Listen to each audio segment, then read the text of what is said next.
Valentine day अपने spouse या अपने लवमेट्स को मनाने के लिए एक बहुत अच्छा दिन है।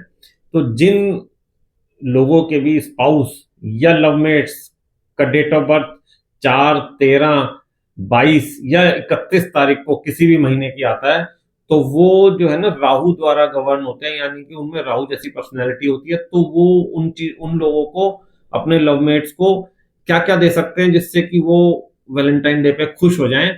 तो उनके लिए उनको वो चॉकलेट्स दे सकते हैं, इलेक्ट्रॉनिक कोई भी गैजेट दे सकते हैं, लाइक मोबाइल हो गया, इलेक्ट्रॉनिक वॉचेज हो गई, वाइन दे सकते हैं उनको, उनको शॉल दे सकते हैं, फैंसी सा शॉल दे सकते हैं, फास्ट फूड दे सकते हैं उन्हें, मतलब लेके जा सकते हैं फास्ट फूड खिलाने, उससे भी वो बहुत खुश हो जाएंगे।